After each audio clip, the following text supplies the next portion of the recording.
ನಮಸ್ತೆ ಫ್ರೆಂಡ್ಸ್, ಇವತ್ತಿನ ವಿಡಿಯೋದಲ್ಲಿ 2023ರಲ್ಲಿ ಲೇಬರ್ ಇನ್ಸ್ಪೆಕ್ಟರ್ ಎಕ್ಸಾಮಲ್ಲಿ ಆಗಿರೋ ಕ್ವಶನ್ಗಳನ್ನ ಅನಲೈಸ್ ಮಾಡೋಣ. ಅದರಲ್ಲಿ ಅರೌಂಡ್ ಒಂದು 20 ಕ್ವಶನ್ ಕೇಳಿದ್ದಾರೆ. ಸೊ ಅದನ್ನು ಡೀಟೇಲಾಗಿ ಎಕ್ಸ್ಪ್ಲೈನ್ ಮಾಡ್ತಾ ಹೋಗೋಣ. ಸೊ ಮುಂದಿನ ಎಕ್ಸಾಮ್ಗಳಿಗೆ ಇವು ರಿಪೀಟ್ ಆಗೋ ಚಾನ್ಸಸ್ ಇರುತ್ತೆ. ಸೊ ಬನ್ನಿ, ತಡ ಮಾಡದೆ ಡೈರೆಕ್ಟಾಗಿ ನಾವು ಕ್ವಶನ್ಗೆ ಹೋಗ್ಬಿಡೋಣ. ಅದರಲ್ಲಿ ಫಸ್ಟ್ ಕ್ವಶನ್ ಇಲ್ಲೇ ಇದೆ. ಈ ಕೆಳಗಿನ ವಿವರಣೆಗಳನ್ನು ಪರಿಗಣಿಸಿ. Consider the following statements. ಅದರಲ್ಲಿ ಏನು ಸಿ ಒ ಪಿ ಅಂದರೆ ತಿಳ್ಕೊಳ್ಳಿ ಇದೇನಂತ. ಸಿ ಒ ಪಿ ಕಾಪ್ ಅಂತ, ಕಾನ್ಫರೆನ್ಸ್ ಆಫ್ ಪಾರ್ಟೀಸ್ ಅಂತ ಇದರ ಅರ್ಥ. ಇದು ಒಂದು ಸಮ್ಮೇಳನ. ಯಾರು ಆರ್ಗನೈಸ್ ಮಾಡ್ತಾರೆ ಇದನ್ನು? Very important. ಕಾಪ್ ಸಮ್ಮೇಳನ ಅಂತ ಅನ್ನೋದು ಯಾರು ಆರ್ಗನೈಸ್ ಮಾಡೋದು ಅಂತಂದರೆ ಒಂದು ಸಂಸ್ಥೆ ಇದೆ. ಅದರ ಹೆಸರು UNFCCC ಅಂತ ಒಂದು ಸಂಸ್ಥೆ. UNFCCC ಅಂತ, ಯುನೈಟೆಡ್ ನೇಷನ್. UN ಅಂದರೆ ಯುನೈಟೆಡ್ ನೇಷನ್ ಅಂತ. United nation framework convention on climate change ಅಂತ. ಓಕೆ, ಇದೊಂದು ಸಂಸ್ಥೆ. ಇದು ಪ್ರತಿ ವರ್ಷ ಆರ್ಗನೈಸ್ ಮಾಡುತ್ತೆ. 1995 ಆರ್ಗನೈಸ್ ಮಾಡ್ತಾ ಬರ್ತಾ ಇದೆ.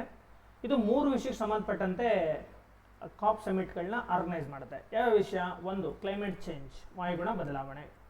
ಇನ್ನೊಂದು, ಬಯೋಲಾಜಿಕಲ್ ಡೈವರ್ಸಿಟಿ, ಜೀವ ವೈವಿಧ್ಯತೆಗೆ ಸಂಬಂಧಪಟ್ಟಂತೆ ಒಂದು ಕನ್ವೆನ್ಷನ್ ನಡೆಯುತ್ತೆ. ಇನ್ನೊಂದು UNCCD, ಡೆಸರ್ಟಿಫಿಕೇಶನ್ ಸಂಬಂಧಪಟ್ಟಂತೆ. UNCCD ಅಂತ, United nation convention on combat desertification ಅಂತ. ಓಕೆ, ಇಲ್ಲಿ ನೋಡಿ, ಇವಾಗ UNFCCC ಇದು ಕಂಡಕ್ಟ್ ಮಾಡುತ್ತೆ ಕಾಪ್ ಸಮ್ಮೇಳನಗಳನ್ನ. ಕಾಪ್ ಸಮ್ಮೇಳನಗಳು ಅಂತ ಕರೀತಾರೆ ಅವನ್ನ, ಕಾಪ್ ಅಂತ, ಕಾನ್ಫರೆನ್ಸ್ ಆಫ್ ಪಾರ್ಟೀಸ್ ಅಂತ. 3 ವಿಷಯಕ್ಕೆ ಸಂಬಂಧಪಟ್ಟಂತೆ. ಒಂದು ಕ್ಲೈಮೇಟ್ ಚೇಂಜ್, ವಾಯುಗುಣ ಬದಲಾವಣೆಗೆ. ಇನ್ನೊಂದು ಜೀವ ವೈವಿಧ್ಯತೆಗೆ. ಇನ್ನೊಂದು ಡೆಸರ್ಟಿಫಿಕೇಶನ್ನ ತಡೆಯೋದಕ್ಕೆ ಇರುವಂಥ ಒಂದು ಸಮಾವೇಶ. 3 ಕಾಪ್ ಅಂತಲೇ ಕರೆಯೋದು. ಕ್ಲೈಮೇಟ್ ಚೇಂಜಿಗೆ ಸಂಬಂಧಪಟ್ಟಿದ್ದು ಪ್ರತಿ ವರ್ಷ ನಡೆಯುತ್ತೆ, ನೆನ್ಪಿಟ್ಕೊಳ್ಳಿ, ಪ್ರತಿ ವರ್ಷ ನಡೆಯುತ್ತೆ ಇದು. ಬಯೋಲಾಜಿಕಲ್ ಡೈವರ್ಸಿಟಿ ಸಾಮಾನ್ಯವಾಗಿ 2 ವರ್ಷಕ್ಕೊಂದ್ಸರಿ ನಡೆಯುತ್ತೆ. ಡೆಸರ್ಟಿಫಿಕೇಶನ್ ಸಂಬಂಧಪಟ್ಟಂತೆ 2 ವರ್ಷಕ್ಕೊಂದ್ಸರಿ ಕಾನ್ಫರೆನ್ಸ್ಗಳು ನಡೀತವೆ. ಕ್ಲೈಮೇಟ್ ಚೇಂಜಿಗೆ ನಡೆಯುವಾಗ ಪ್ರತಿ ವರ್ಷ ನಡೆಯೋದ್ರಿಂದ ಕಾಪ್ 1, ಕಾಪ್ 2, ಕಾಪ್ 3 ಅಂತ ಪ್ರತಿ ವರ್ಷ ನಂಬರ್ ಹೋಗುತ್ತೆ. ಇದಕ್ಕೆ ಸಂಬಂಧಪಟ್ಟಂಗೆ ನಡೆಯುವಾಗ ಸೊ ಕಾಪ್ 1 2 ವರ್ಷ ಬಿಟ್ಟು ಕಾಪ್ 2, 2 ವರ್ಷ ಬಿಟ್ಟು ಕಾಪ್ 3 ಈ ಥರ ಹೋಗುತ್ತೆ. ಇದಕ್ಕೂ ಕೂಡ ಸೇಮ್ 2 ವರ್ಷಕ್ಕೊಂದೊಂದು ನಂಬರ್ ಕೌಂಟ್ ಆಗುತ್ತೆ. ಸೊ ಕಾಪ್ ಅಂದರೆ ಏನಂತ ಗೊತ್ತಾಯ್ತು ನಿಮಗೆ? ಕಾನ್ಫರೆನ್ಸ್ ಆಫ್ ಪಾರ್ಟೀಸ್ ಅಂತ. ಇದು UNFCCC ಆರ್ಗನೈಸ್ ಮಾಡುವಂಥ ಒಂದು ಕಾನ್ಫರೆನ್ಸ್ ಆಗಿರ್ತದೆ. 3 ವಿಷಯಕ್ಕೆ ಸಂಬಂಧಪಟ್ಟಂತೆ ಆರ್ಗನೈಸ್ ಮಾಡುತ್ತೆ. ಸೊ ಆಪ್ಷನ್ ಬನ್ನಿ. ಇವಾಗ COP ಅಂತಿದೆ. COP ಅಂದರೆ ನೀವು ಕಾಪ್ ಅನ್ಕೋಬೇಕು. ಓಕೆ, ಸೊ COP, ಸೊ ಕಾಪ್ 27, ಕಾಪ್ 27 ಎಲ್ಲಿ ನಡೀತು ಅಂತ ಕೇಳಿದ್ದಾರೆ ಅಷ್ಟೇ. ಇಲ್ಲಿ ಕಾಪ್ 27 UN ಹವಾಮಾನ ಬದಲಾವಣೆ ಸಮ್ಮೇಳನ ಇತ್ತೀಚೆಗೆ ಶರ್ಮ್ ಎಲ್ ಶೈಖ್ನಲ್ಲಿ ನಡೀತು ಅಂತ. ಅಂದರೆ ಈಜಿಪ್ಟಲ್ಲಿ ಬರುತ್ತೆ ಇದು, ಈಜಿಪ್ಟಲ್ಲಿ. ಸೊ ಇದು ಕರೆಕ್ಟ್ ಸ್ಟೇಟ್ಮೆಂಟ್. ಅದು ಕರೆಂಟ್ ಅಫೇರ್ಸ್ ಇತ್ತು, ಎಲ್ಲಿ ನಡೀತು ಅಲ್ಲಿ ಕೇಳಿಬಿಟ್ಟಿದ್ದಾನೆ ನೋಡಿ. ಇಲ್ಲಿ ಕಾಪ್ 26 ಅಂದರೆ ಅದನ್ನು ಹಿಂದಿನ ವರ್ಷ, ಅಂದರೆ ಇವೆರಡು ಯಾವುದಕ್ಕೆ ಸಂಬಂಧಪಟ್ಟಿದ್ದು? ಕ್ಲೈಮೇಟ್ ಚೇಂಜಿಗೆ ಸಂಬಂಧಪಟ್ಟಿದ್ದು. ಅದು ಹಿಂದಿನ ವರ್ಷ ಎಲ್ಲಿ ನಡೀತು ಕಾಪ್ ಸಮಿಟ್ ಅಂತಂದರೆ ಸೊ ಗ್ಲಾಸ್ಗೋ, UK-ನಲ್ಲಿ ನಡೀತು. ಕಾಪ್ 26 2021ರಲ್ಲಿ ಗ್ಲಾಸ್ಗೋದಲ್ಲಿ ನಡೆದಿತ್ತು, UK-ನಲ್ಲಿ. ಓಕೆನಾ, ಇದು ಕೂಡ right statement. So current affairs direct question ಅಷ್ಟೇ ಇವು. 3ನೇ ಸ್ಟೇಟ್ಮೆಂಟ್ ನೋಡಿ, COP ಯ ವಿಸ್ತೃತ ರೂಪ, ಅದರ ಫುಲ್ ಫಾರ್ಮ್ ಏನಂತ ಕೇಳಿದ್ದೇನೆ? ಪಕ್ಷಗಳ ಸಮ್ಮೇಳನ ಅಥವಾ ಕಾನ್ಫರೆನ್ಸ್ ಆಫ್ ಪಾರ್ಟೀಸ್ ಅಂತ. ನಾನು ಇಲ್ಲೇ ಹೇಳಿದ್ನಲ್ವಾ, COP ಅಂದ್ರೇನು? ಕಾನ್ಫರೆನ್ಸ್ ಆಫ್ ಪಾರ್ಟೀಸ್ ಅಂತ. ಕನ್ನಡದಲ್ಲಿ ಇದನ್ನು ಸದಸ್ಯ ರಾಷ್ಟ್ರಗಳ ಸಮ್ಮೇಳನ ಅಂತ ಕೊಡ್ಬೋದಾಗಿತ್ತು, ಬಟ್ ಓಕೆ, ಪಕ್ಷಗಳ ಸಮ್ಮೇಳನ ಅಂತ ಕೊಟ್ಟಿದ್ದಾನೆ, ಕಾನ್ಫರೆನ್ಸ್ ಆಫ್ ಪಾರ್ಟೀಸ್ ಅಂತ. ಇದು ಕರೆಕ್ಟ್ ಸ್ಟೇಟ್ಮೆಂಟ್. ಸೊ ಡೈರೆಕ್ಟಾಗಿ ಕಾಪ್ ಅಂದರೆ ಏನಂತ ಕೇಳಿದ್ದಾರೆ. 4ನೇದು, ಕಾಪ್ ಅಂದರೆ ಏನು ಅಂತ ಮತ್ತೆ ಕೊಟ್ಟಿದ್ದಾರೆ ನೋಡಿ ಇಲ್ಲಿ. ಪ್ಯಾರಿಸ್ ಒಪ್ಪಂದದ ಸಮ್ಮೇಳನ, ಕಾನ್ಫರೆನ್ಸ್ ಆಫ್ ಪ್ಯಾರಿಸ್ ಅಗ್ರಿಮೆಂಟ್ ಅಂತ ಕೊಟ್ಟಿದ್ದಾನೆ. ಸೊ ಕಾನ್ಫರೆನ್ಸ್ ಆಫ್ ಪಾರ್ಟೀಸ್ ಇದು. ಓಕೆ, ಏನಲ್ಲ, ಪ್ಯಾರಿಸ್ ಅಗ್ರಿಮೆಂಟ್ ಅಲ್ಲ. ಸೊ ಹಾಗೆ ಡಿ ಸ್ಟೇಟ್ಮೆಂಟ್ ಒಂದು ರಾಂಗ್ ಆಗುತ್ತೆ. ಸೊ ಯಾವ್ದು ಆನ್ಸರು? 1, 2, 3 ಎಲ್ಲಿದೆ? ABC ಮಾತ್ರ. ABC ಮಾತ್ರ ರೈಟ್. ಓಕೆ, ಸೊ ನೀವು ಕ್ಲೈಮೇಟ್ ಚೇಂಜ್ ಬಗ್ಗೆ ಓದುವಾಗ UNFCCC ಈ ಬಾಡಿ ಬಗ್ಗೆ ಓದಬೇಕು. ಓಕೆ, ಅದರಲ್ಲಿ ಕಾಪ್ ಸಮ್ಮೇಳನಗಳು ವೆರಿ ವೆರಿ ಇಂಪಾರ್ಟೆಂಟು. ಪ್ರತಿ ಎಕ್ಸಾಮಲ್ಲೂ ಇದ್ರ ಬಗ್ಗೆ ಕ್ವಶನ್ ಕೇಳ್ತಾರೆ, ಯಾಕೆಂದರೆ ಇವು ಪ್ರತಿ ವರ್ಷ ನಡೀತವೆ. ಓಕೆ, ಇಲ್ಲಿ ತುಂಬ ಡಿಸಿಷನ್ಗಳನ್ನ ತಗೊಳ್ತಾರೆ. ಓಕೆ, ಅದಕ್ಕೋಸ್ಕರ ಇದು ಇಂಪಾರ್ಟೆಂಟು. ಸೆಕೆಂಡ್ ಕ್ವಶನ್ ಬನ್ನಿ. ಆಸಿಡ್ ರೈನ್ ಬಗ್ಗೆ ಕೇಳಿದ್ದಾರೆ. ಆಮ್ಲ ಮಳೆಯು ಈ pH ಅನ್ನು ಹೊಂದಿರುತ್ತದೆ. pH ಅಂದರೆ ಏನು? ಪೊಟೆನ್ಷಿಯಲ್ ಆಫ್ ಹೈಡ್ರೋಜನ್ ಅಂತ. ಓಕೆ, ಸೊ ಎಷ್ಟು ನೋಡಿ, ಇದು ಆ್ಯಕ್ಚುಲಿ ಯಾವ ಥರ ಆನ್ಸರ್ ಏನಂತ ಹೇಳ್ಬಿಡ್ತೀನಿ. ಇಲ್ಲಿ ಆನ್ಸರ್ ಇದು 4.5ಗಿಂತ ಕಡಿಮೆ ಅಂತ ಕೀ ಆನ್ಸರಲ್ಲಿ ಕೊಟ್ಟಿದ್ದಾರೆ. ಬಟ್ ಇದು ಆ್ಯಕ್ಚುಲಿ ಯಾವ ಥರ ಬರುತ್ತೆ ಅಂದರೆ, ನೀವು NCERT ಪುಸ್ತಕಗಳನ್ನ ನೋಡಿದ್ರೆ ಅದರಲ್ಲಿ ಜಿಯೋಗ್ರಫಿನಲ್ಲಿ ಆಸಿಡ್ ರೈನ್ ಎಷ್ಟು ಬರುತ್ತೆ? ಲೆಸ್ ದೆನ್ 5.6 ಅಂತ ಕೊಟ್ಟಿದ್ದಾರೆ. pH ಸ್ಕೇಲಲ್ಲಿ. pH ಸ್ಕೇಲ್ನಲ್ಲಿ ಆಸಿಡ್ ರೈನ್ ಎಷ್ಟು ಅಂತ ಕೊಟ್ಟಿದ್ದಾರೆ, ಎಷ್ಟಿರುತ್ತೆ ಅಂತ ಕೊಟ್ಟಿದ್ದಾರೆ. ಲೆಸ್ ದೆನ್ 5.6 ಅಂದರೆ 5.6ಗಿಂತ ಕಡಿಮೆ ಇರುತ್ತೆ ಅಂತ ಕೊಟ್ಟಿದ್ದಾರೆ. ಈ ಕೀ ಆನ್ಸರ್ ಕೊಡುವಾಗ ಇದನ್ನು ತೊಗೊಂಡಿದ್ದಾರೆ, ಯಾಕೆಂದರೆ ಇವನು ಅಷ್ಟಾಗಿ ತೊಗೊಳಕ್ಕಾಗಲ್ಲ. 5ಕ್ಕಿಂತ ಜಾಸ್ತಿ ಅಂದರೆ ಎಷ್ಟಾದರೂ 6, 7 ಎಲ್ಲ ಆಗಿಬಿಡ್ಬೋದು. ಹಂಗಾಗಿ ಇದನ್ನು ತೊಗೊಳಕ್ಕಾಗಲ್ಲ. ಈ 4.5ಕ್ಕಿಂತ ಕಡಿಮೆ, ಸೊ ಇದಕ್ಕಿಂತ ಇದು ಅಕ್ಯುರೇಟ್ ಆಗಿದೆ ಆ ಥರ ಹೇಳ್ಬೋದು. ಇಲ್ಲಿ ಹೆಚ್ಚು ಅಂತ ಕೊಟ್ಟಿದ್ದಾನಲ್ವ, ಸೊ ಇದಕ್ಕಿಂತ ಹೆಚ್ಚು. ಸೊ 6, 7 ಎಲ್ಲ ಬಿಡ್ಬೋದು, ಹಂಗಾಗಿ ಇದನ್ನು ತೊಗೊಳಕ್ಕಾಗಲ್ಲ. 6ರಿಂದ 7 ಅಂತ ಎಕ್ಸಾಕ್ಟಾಗಿ ಕೊಟ್ಬಿಟ್ಟಿದ್ದಾನೆ, ಇದನ್ನು ತೊಗೊಳಕ್ಕಾಗಲ್ಲ. ಇದನ್ನು ನಾವು ಹೇಳ್ಬೋದು 4.5ಗಿಂತ ಕಡಿಮೆ ಇದನ್ನು ತೊಗೋಬೋದು. ಓಕೆ, ಆಸಿಡ್ ರೈನ್ ಅಂತ. ಹಂಗಾಗಿ ಇಲ್ಲಿ ಎಕ್ಸಾಕ್ಟ್ ಆನ್ಸರ್ ಅಂತ NCERT ನೋಡಿದ್ರೆ ಈ ಥರ ಇರುತ್ತೆ, ಬಟ್ ಇದನ್ನು ಇಲ್ಲಿರೋದಲ್ಲಿ ಬೆಸ್ಟ್ ಆನ್ಸರ್ ಅಂತ ತೊಗೋಬೋದು. ಓಕೆ, ಸೊ ಆಸಿಡ್ ರೈನ್ ಅಂದರೆ ಇದೊಂದು ಸೆಕೆಂಡರಿ ಪೊಲ್ಯೂಟೆಂಟ್ಸಲ್ಲಿ ಗೊತ್ತಿರಬೇಕು ನಿಮಗೆ. Primary pollutant, secondary pollutant, quantitative, qualitative, biodegradable, non biodegradable ಅಂತ ಒಟ್ಟು 6 ರೀತಿ ಬರುತ್ತೆ. ಈ 6 ರೀತಿಯಲ್ಲಿ ಆಮ್ಲ ಮಳೆ ಯಾವುದಕ್ಕೆ ಬರುತ್ತೆ ಅಂತಂದರೆ ಸೆಕೆಂಡರಿ ಪೊಲ್ಯೂಟೆಂಟ್ಗೆ ಬರುತ್ತೆ, ದ್ವಿತೀಯ ಮಲಿನಕಾರಕ. ಓಕೆ, ಸಲ್ಫರ್ ಡೈಆಕ್ಸೈಡ್ ಮತ್ತು ನೈಟ್ರಸ್ ಆಕ್ಸೈಡ್ ಎರಡರಿಂದಾಗಿ ಆಸಿಡ್ ರೈನು ಡೆವಲಪ್ ಆಗುತ್ತೆ. ಸೊ ಇದು ರೈಟ್ ಆನ್ಸರ್ ಇತ್ತು. ನೆಕ್ಸ್ಟ್ ಕ್ವಶನ್ ಬನ್ನಿ. ಸೊ ಬ್ಲಾಂಕೆಟ್ ಬಾಗ್ ಕನ್ನಡದಲ್ಲಿ ಏನೋ ಗೂಗಲ್ ಟ್ರಾನ್ಸ್ಲೇಟರಲ್ಲಿ ಕೊಟ್ಟಿದ್ದಾರೆ ಅಂತ ಅಂದ್ಬಿಟ್ಟು ಕೊಟ್ಬಿಟ್ಟಿದ್ದಾರೆ ಅಷ್ಟೇ. ಅದೇನು ರೈಟ್ ಇದೆಯಾ ರಾಂಗ್ ಇದೆಯಾ ಏನು ಚೆಕ್ ಮಾಡಿಲ್ಲ. ಸೊ ಬ್ಲಾಂಕೆಟ್ ಬಾಗ್ ಅಂತ ತಿಳ್ಕೊಳ್ಳಿ. ಬ್ಲಾಂಕೆಟ್ ಬಾಗ್ ಅಂದರೆ ಏನು ಅಂತ. ಓಕೆ, ಸೊ ಮಳೆ ಪ್ರಮಾಣ, ಇದೊಂದು ಮಳೆಗೆ ಸಂಬಂಧಪಟ್ಟಿದೆ. ಮಳೆ ಪ್ರಮಾಣ ಪಡೆಯುವುದರಿಂದ ಯಾವುದರಿಂದ ಆಗುತ್ತೆ ಅಂತ. ಕವಚ ಹೂತು ಹೋಗುವುದು ಕೆಳಗಿರುವ ಮಳೆ ಪ್ರಮಾಣವನ್ನು ಪಡೆಯುವುದರಿಂದ, ಅಂದರೆ ಎಷ್ಟು ಮಿಲಿಮೀಟರ್ ಮಳೆ ಆದರೆ ವರ್ಷಕ್ಕೆ, ಸೊ ಬ್ಲಾಂಕೆಟ್ ಬಾಗ್ ಅಂತ ಕರೀತಾರೆ ಅಂತ. ಓಕೆ, ಸೊ ಇಲ್ಲಿ ಆ್ಯಕ್ಚುಲಿ ಜಾಸ್ತಿ ಮಳೆ ಬೀಳುವಂಥ ಪ್ರದೇಶಗಳಲ್ಲಿ ಇದು ಸಂಭವಿಸೋದು. ಸೊ ಇದು ಆ್ಯಕ್ಚುಲಿ ನೋಡಿ, ಒಂದು ಬ್ಲಾಂಕೆಟ್ ಬಾಗ್ ಆಗಬೇಕಂದ್ರೆ ಇದು ಮಳೆ ನೀರೇ ಆಗಿರಬೇಕು.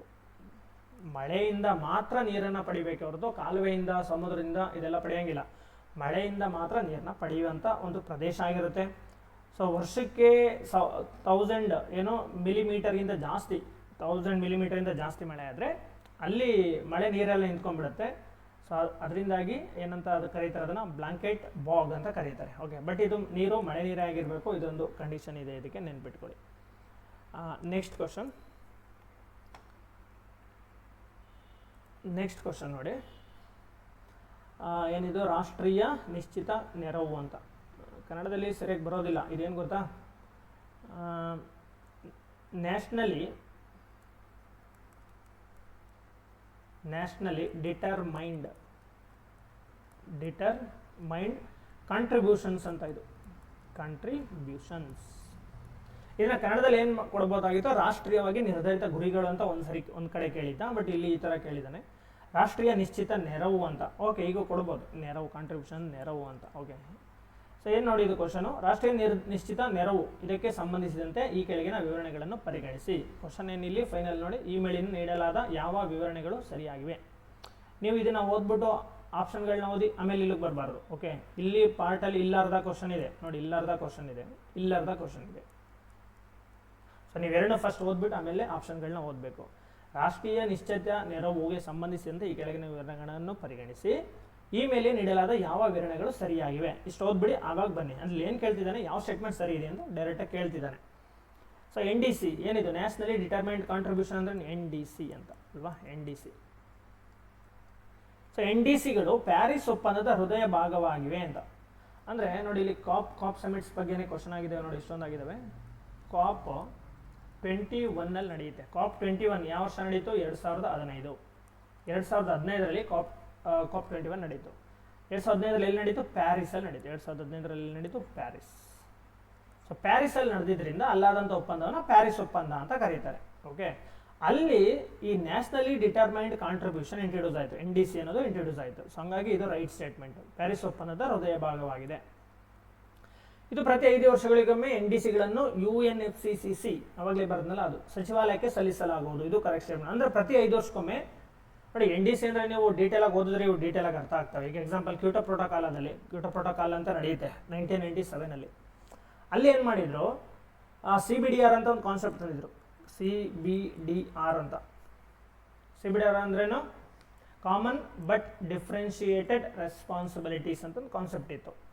ಇದರ ಬದಲಾಗಿ ಇದನ್ನು ತಂದಿರೋದು, CBDR ಬದಲಾಗಿ NDCಗಳನ್ನ ತಂದಿರೋದು. ಓಕೆ, ಸೊ ಇಲ್ಲೇನು ಮಾಡಿದ್ರು, ನಾವು ಪ್ರತಿ ದೇಶಗಳು ಡಿಸೈಡ್ ಮಾಡ್ಕೋಬೇಕು, ನಾವು ಈ ವರ್ಷ ಎಷ್ಟು ಅಥವಾ ನೆಕ್ಸ್ಟ್ 5 ಇಯರ್ಸಲ್ಲಿ ಎಷ್ಟು ಗ್ರೀನ್ ಹೌಸ್ ಗ್ಯಾಸ್ಗಳ ಎಮಿಷನನ್ನು ಕಮ್ಮಿ ಮಾಡ್ತೀವಿ ಅನ್ನೋದನ್ನು ಸ್ವತಃ ದೇಶಗಳೇ ಡಿಕ್ಲೇರ್ ಮಾಡಬೇಕು ಅನ್ನೋದೇ NDC, ನ್ಯಾಷನಲಿ ಡಿಟರ್ಮೈನ್ಡ್. ಅವೇ ಡಿಸೈಡ್ ಮಾಡ್ಕೋತವೆ ಅಂತ.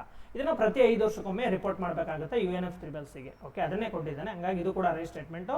ಸೊ ಆನ್ಸರ್ 2 ಕೂಡ ಕರೆಕ್ಟ್ ಆಗಿದೆ.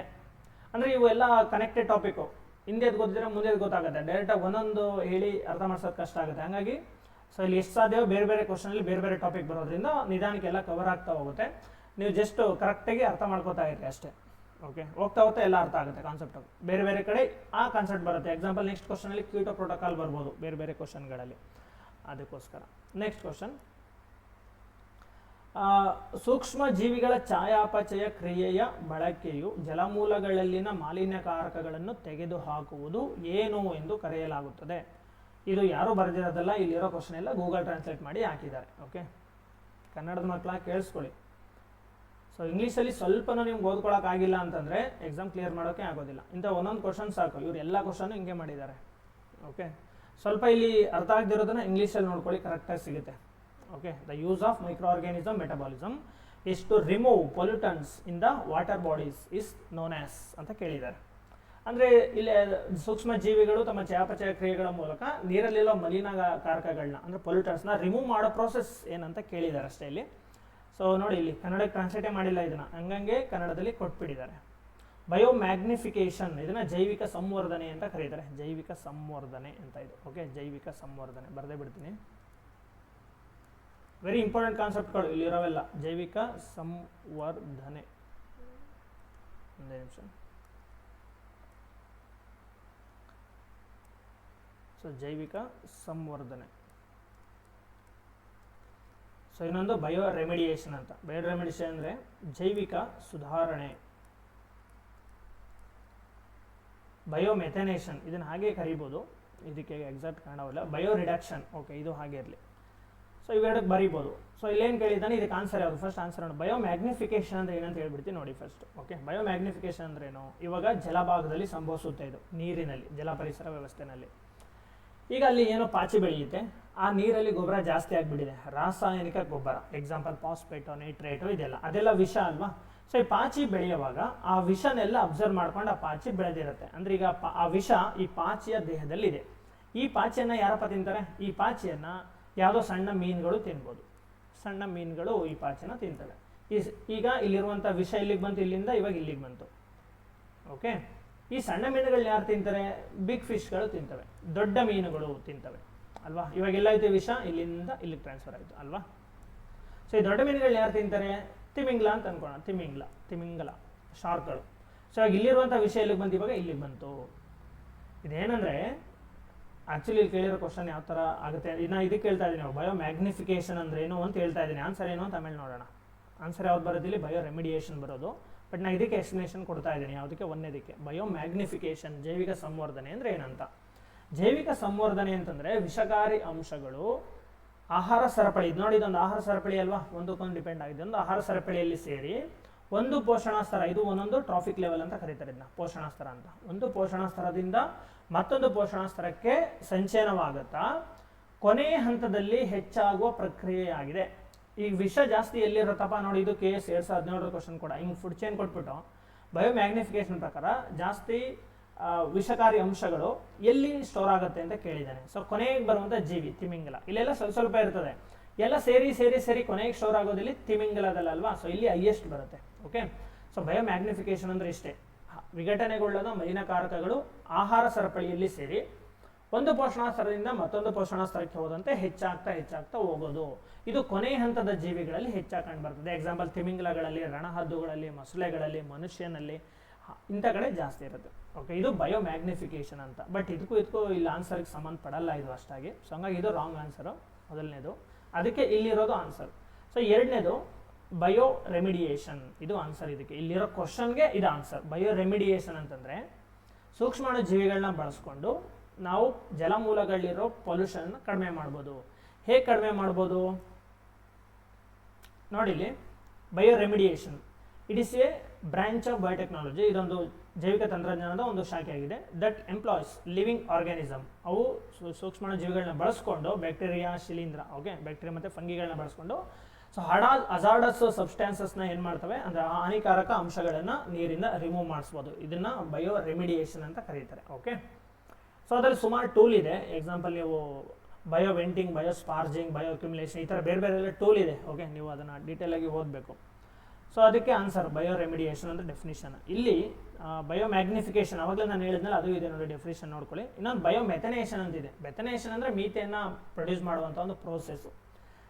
ಏನು the process where organic material is microbiologically ಏನು ಕನ್ವರ್ಟೆಡ್ ಅಂಡರ್ ಅನ್ಏರೋಬಿಕ್. ಅಂದರೆ ಅನ್ಏರೋಬಿಕ್ ಅಂದರೆ ಆಮ್ಲಜನಕ ಇಲ್ಲದೆ ಇರುವ ಪರಿಸ್ಥಿತಿ. ನೀರು ನಿಂತುಬಿಟ್ಟಿರುತ್ತೆ, ಒಳಗಡೆಗೆ ಆಕ್ಸಿಜನ್ ಸಪ್ಲೈ ಇರೋದಿಲ್ಲ, ಅಂಥ ಜಾಗದಲ್ಲಿ ಸಾವಯವ ಅಂಶಗಳು ವಿಘಟನೆ ಆಗುವಂಥ ಟೈಮಲ್ಲಿ ಬಯೋಗ್ಯಾಸ್ ಆಗಿ ಕನ್ವರ್ಟ್ ಆಗುತ್ತೆ ಅದು. ಸೊ ಅದೇ ಮೀಥೇನ್. ಸೊ ಅವಾಗ ಮೀಥೇನ್ನ ಕ್ಯಾಪ್ಚರ್ ಮಾಡೋದು, ಇದನ್ನೇ ಬಯೋಮೆಥನೇಷನ್ ಅಂತ ಕರೀತಾರೆ. ಓಕೆ, ಸೊ ಇದು ಎಕ್ಸ್ಪ್ಲನೇಷನು.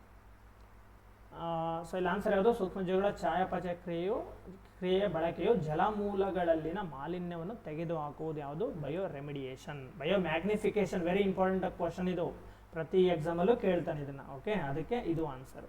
ಸೊ ಪೊಲ್ಯೂಷನ್ ಹೆಚ್ಚಾಗ್ತಾ ಹೋಗೋದು. ನೆಕ್ಸ್ಟ್ ಕ್ವಶನ್ ನೋಡೋಣ. ಸೊ ಎಕ್ಸ್ಪ್ಲನೇಷನ್ ಜಾಸ್ತಿ ಆದರೆ ಏನಾಗುತ್ತೆ, ವಿಡಿಯೋ ಲೆಂತಿ ಆಗಿಬಿಡುತ್ತೆ. ಸೊ ಸ್ಟೂಡೆಂಟ್ಸ್ ಎಲ್ಲ ಫೋನ್ ಮಾಡಿ, ಸರ್ ವಿಡಿಯೋ ತುಂಬ ಜಾಸ್ತಿ ಆಗ್ತಿದೆ, ಕಡಿಮೆ ಮಾಡಿ, ಒಂದು ಹಾಫ್ ಆನ್ ಅವರ್ ಒಳಗಡೆ ಮುಗಿಸಿ ಅಂತ ಕೇಳ್ತಿದ್ದಾರೆ. ಅದಕ್ಕೆ ನಾನು ಅರ್ಧ ಗಂಟೆ ಒಳಗಡೆ ಮುಗಿಸೋಕ್ಕೆ ಟ್ರೈ ಮಾಡ್ತಿದ್ದೀನಿ. ಸೊ ಹಾಗಾದಾಗ ಎಕ್ಸ್ಪ್ಲನೇಷನ್ ಕಡಿಮೆ ಆಗುತ್ತೆ. ಓಕೆ, ನೆಕ್ಸ್ಟ್ ಕ್ವಶನ್ ನೋಡಿ. ಇಲ್ಲಿ ಇಂಗ್ಲೀಷಲ್ಲಿ ಹಾಕೊಂಡಿದ್ದೀನಿ. The algae used for the ಕನ್ಸ್ಟಿಟ್ಯೂಷನ್ of sound proof building is. Sound proof ಆಗಿ ಒಂದು ಆಲ್ಗೆನ ಯೂಸ್ ಮಾಡ್ತಿದ್ದಾರೆ, ಯಾವುದು ಅಂತ ಕೇಳಿದ್ದಾರೆ ಅಷ್ಟೇ. ಧ್ವನಿ ನಿರೋಧಕ ಕಟ್ಟಡಗಳ ಸಂವಿಧಾನಕ್ಕಾಗಿ ಬಳಸುವ ಪಾಚಿ ಅಂದರೆ ಆಲ್ಗೆ ಯಾವುದು ಅಂತ ಕೇಳಿದ್ದಾರೆ. ಓಕೆ, ಅಂದರೆ ಆಲ್ಗೆಗಳು ಒಂದು ಬಿಲ್ಡಿಂಗಲ್ಲಿ ನೋಡಿ, ರೋಡಲ್ಲಿ ಗಾಡಿ ಹೋದರೆ ನಮಗೆ ಸೌಂಡ್ ಬಂದುಬಿಡುತ್ತೆ. ಸೌಂಡು ಯಾಕೆ ಬರುತ್ತೆ ಅಂದರೆ ಅಲ್ಲೆಲ್ಲೋ ಅಬ್ಸರ್ವ್ ಆಗ್ತಿಲ್ಲ, ಸೌಂಡ್ ವೇವ್ಗಳು ಅಬ್ಸರ್ವ್ ಆಗ್ತಿಲ್ಲ. ಅಬ್ಸರ್ವ್ ಆಗೋ ಥರ ಪಾಚಿಗಳನ್ನ ನಾವು ಬಿಲ್ಡಿಂಗಲ್ಲಿ ಎಂಟ್ರಿನಲ್ಲಿ ಬೆಳೆಸ್ಬಿಟ್ರೆ ಆ ಸೌಂಡ್ ವೇವ್ನ ಅವೆಲ್ಲ ಅಬ್ಸರ್ವ್ ಮಾಡಿಬಿಡ್ತವೆ. ಸೊ ನಮಗೆ ಸೌಂಡ್ ಬರದೇ ಇರೋ ಥರ ಮಾಡ್ಬೋದು. ಈ ರೋಡಲ್ಲಾದ್ರೂ ಅಷ್ಟೇ, ರೋಡಲ್ಲಿ ಹೆವಿ ಸೌಂಡ್ ಇರುತ್ತಲ್ವ, ಸೊ ಅಲ್ಲೆಲ್ಲ ಆ ಥರ ಪಾಚಿ ಬೆಳೆಸೋದ್ರಿಂದ ನಮಗೆ ಸೌಂಡು ಕಡಿಮೆ ಆಗುತ್ತೆ. ಕಂಪ್ಲೀಟಾಗಿ ರಿಮೂವ್ ಮಾಡೋಕ್ಕಾಗಿಲ್ಲ ಅಂದರೂ ತುಂಬ ಕಡಿಮೆ ಮಾಡ್ಬೋದು ಅಲ್ವಾ. ಸೊ ಯಾವುದನ್ನ ಆಲ್ಗೆನ ಯೂಸ್ ಮಾಡ್ತಾರೆ ಅಂತ ಕೇಳ್ತಿದ್ದಾರೆ. ಸೊ ಡೈರೆಕ್ಟ್ ಇಲ್ಲಿ ಡಯಾಟಮ್ ಅಂತ. ಸೊ ಡಯಾಟಮ್ ಅನ್ನೋ ಆಲ್ಗೆ ನೋಡಿ ಇಲ್ಲಿ ಕೊಟ್ಟಿದ್ದಾರೆ. Because of its highly porous and light weight structure ಇರೋದ್ರಿಂದ. ಸೊ ಏನಾಗುತ್ತೆ ಅದು, ಈ ಪೋರಸ್ ಅಂದರೆ ಓಪನ್ ಇರೋದು, ಸ್ಪಾಂಜ್ ಥರ ಅಂತ ಅಂದ್ಕೊಳ್ಳಿ. ಸೊ ಸೌಂಡ್ ವೇವ್ ಬಂದಾಗ ಅದು ಗಟ್ಟಿಯಾಗಿದ್ದರೆ ರಿಫ್ಲೆಕ್ಟ್ ಆಗಿಬಿಡುತ್ತೆ, ಸಾಫ್ಟ್ ಆಗಿದ್ದರೆ ಸ್ಪಾಂಜ್ ಥರ ಇದ್ದರೆ ಸೌಂಡ್ ಅಬ್ಸರ್ವ್ ಆಗುತ್ತೆ. ಅಬ್ಸರ್ವ್ ಆದಾಗ ಔಟ್ಸೈಡ್ ಎನ್ವೈರ್ಮೆಂಟಲ್ ಉಳ್ಕೊಳ್ಳೋಂಥ ಸೌಂಡ್ ವೇವ್ಸ್ ಏನಿದೆಯಲ್ಲ ಅದರ ಒಂದು ಇಂಟೆನ್ಸಿಟಿ ಆಟೋಮೆಟಿಕಲಿ ಡಿಕ್ರೀಸ್ ಆಗುತ್ತೆ. ಸೊ ಇಲ್ಲಿ ಬಳಸೋದು ಯಾವುದು? ಡಯಾಟಮ್ ಅನ್ನೋ ಆಲ್ಗೆ. ನೆಕ್ಸ್ಟ್ ಕ್ವಶನ್ ನೋಡಿ. ಮಣ್ಣಿನಲ್ಲಿ ಬೇರುಗಳಿಗೆ ಲಭ್ಯವಿರುವ ನೀರು ಯಾವ ಕಾರಣಕ್ಕಾಗಿ ಅಂತ. ಅಂದರೆ ಮಣ್ಣಲ್ಲಿ ನೀರಿರ್ತದೆ, ಆ ಬೇರಲ್ಲಿ ಯಾವುದಕ್ಕೆ ಸಂಬಂಧಪಟ್ಟಿದ್ದು ಅಂತ ಕೇಳಿದ್ದಾರೆ. ಇಲ್ಲಿ ಆನ್ಸರ್ ಕೆಪಿಲರಿ ಆ್ಯಕ್ಷನ್ ಅಂತ. ನೀವು ಕೇಳಿರ್ಬೋದು ಕೆಪಿಲರಿ ಆ್ಯಕ್ಷನ್ ಅಂತ. ನೀರು ಗ್ರಾವಿಟಿಗೆ ಆಪೋಸಿಟ್ ಆಗಿ ಮೇಲೆ ಹೋಗೋದು. ಯೂಶಲಿ ಗ್ರಾವಿಟಿ ಏನು ಪುಲ್ಲಿಂಗ್ ಫೋರ್ಸ್, ಅದು ಪುಲ್ಲಿಂಗ್ ಅಂದರೆ ಮೇಲಿಂದ ಕೆಳಗಡೆಗೆ ಎಳ್ಕೊಂಡ್ಬಿಡುತ್ತೆ.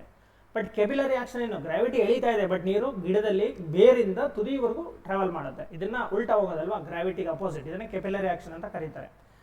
ಸೊ ಇಲ್ಲಿ ಕೆಪಿಲರಿ ಆ್ಯಕ್ಷನ್ ಮೂಲಕ ನೀರು ಮೇಲೆ ಹೋಗುತ್ತೆ, ಬೇರುಗಳು ಇರುವಂಥ ನೀರು. ಸೊ ಅದು ಬಿಟ್ಟರೆ ಇಲ್ಲಿ ನೋಡಿ, ಇಲ್ಲೊಂದಷ್ಟು ಕೊಟ್ಟಿದ್ದಾರೆ. ಗ್ರಾವಿಟೇಷನಲ್ ನೀರು ಅಂದರೆ ಯಾವುದು? Gravitational water. ಇಲ್ಲಿ ಆನ್ಸರು ಮೊದಲನೇದೇ, ಆನ್ಸರ್ ಟಿಕ್ ಮಾಡಿಬಿಟ್ಟಿದ್ದೀನಿ ಆಲ್ರೆಡಿ. ಸೊ ಇದಕ್ಕೆ ಎಕ್ಸ್ಪ್ಲೈನ್ ಮಾಡ್ತಾ ಇದ್ದೀನಿ ಮೂರಕ್ಕೆ ಏನಂತ. ಸೊ ಗ್ರಾವಿಟೇಷನಲ್ ವಾಟರ್ ಅಂದರೆ ಯಾವುದು ನೋಡಿ, ಮಳೆ ಬೀಳುತ್ತೆ, ಮಳೆ ಬಿದ್ದಾಗ ಮಂಡಲ್ಲಿ ನೀರು ಇರ್ತದೆ. ಸೊ ಗಿಡಗಳು ಅಬ್ಸರ್ವ್ ಮಾಡ್ತಾರೆ, ಬಟ್ ಅಲ್ಲೇ ಇರ್ತದೆ ನೀರು ಇರಲ್ಲ, ಗ್ರಾವಿಟಿ ಎಳೀತಾ ಇರ್ತದೆ, ಪುಲ್ಲಿಂಗ್ ಫೋರ್ಸ್, ಅದು ಭೂಮಿ ಆಳಕ್ಕೆ ಎಳೀತಾ ಇರ್ತದೆ ನೀರು. ಅವಾಗ ಏನೊಂದು 2-3 ದಿನ 4 ದಿನ 5 ದಿನ ನೀರು ಇರ್ತದೆ, ಭೂಮಿ ಆಳ ಕೊಟ್ಟೋಗ್ಬಿಡುತ್ತೆ. ಸೊ ಅದು ಗಿಡಕ್ಕೆ ಸಿಗುತ್ತಾ ಗ್ರಾವಿಟೇಷನಲ್ ವಾಟರ್? ಸಿಗೋದಿಲ್ಲ. ಯಾಕೆಂದ್ರೆ ಭೂಮಿ ಆಳ ಕೊಟ್ಟೋಗ್ಬಿಡುತ್ತೆ, ಅಂದರೆ ಅಂತರ್ಜಲ ಕನ್ವರ್ಟ್ ಆಗುತ್ತಲ್ವಾ. ಸೊ ಗಿಡಗಳಿಗದು ಹೆಲ್ಪ್ ಆಗೋದಿಲ್ಲ. ಸೊ ಇದನ್ನ ಗ್ರಾವಿಟೇಷನಲ್ ವಾಟರ್ ಅಂತ ಕರೀತಾರೆ. ಹೈಗ್ರೋಸ್ಕೋಪಿಕ್ ವಾಟರ್ ಇಲ್ಲಿದೆ ನೋಡಿ, ಇಲ್ಲಿ ತೇವಾಂಶ ಹೀರಿಕೊಳ್ಳುವ ಅಥವಾ ಹೀರಿಕೊಂಡ ನೀರು ಅಂತ. ಗುರುತ್ವಾಕರ್ಷಣೆಗೆ ಇಲ್ಲಿದೆ, ಓದ್ಕೊಳ್ಳಿ ಸೇಮ್.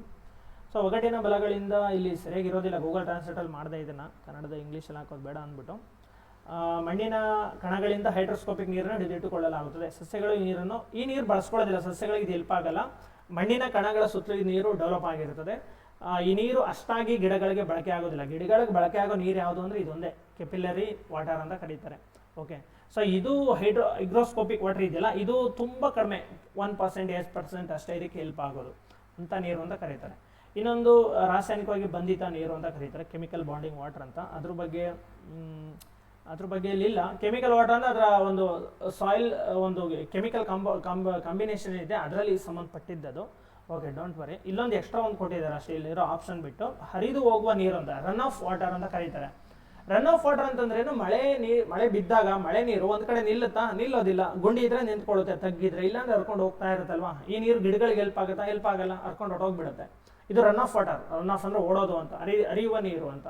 ಇದನ್ನ ರನ್ ಆಫ್ ವಾಟರ್ ಅಂತ ಕರೀತಾರೆ. ಇದು ಹೋಗುವ ನೀರು, ಇದು ಗಿಡಗಳಿಗೆ ಹೆಲ್ಪ್ ಆಗಲ್ಲ. ಗ್ರಾವಿಟೇಷನಲ್ ವಾಟರ್, ಇದು ಗಿಡಗಳಿಗೆ ಹೆಲ್ಪ್ ಆಗಲ್ಲ, ಇದೊಂದೇ ನೀರು ಹೆಲ್ಪ್ ಆಗೋದು. ಓಕೆ 99% ಇದೊಂದೇ ನೀರು, ಸ್ವಲ್ಪ 1% ಅಥವಾ 2% ಹೈಗ್ರೋಸ್ಕೋಪಿಕ್ ವಾಟರ್ ಕೂಡ ಹೆಲ್ಪ್ ಆಗುತ್ತೆ ಗಿಡಗಳು ಬೆಳೆಯೋದಕ್ಕೆ ಅಂತ. ಓಕೆ, ಸೊ ಇಲ್ಲಿ ಆನ್ಸರ್ ಯಾವುದು ಮೊದಲನೇದೇನೆ. ನೆಕ್ಸ್ಟ್ ಕ್ವಶನ್ನ ನೋಡಿ. ಓಕೆ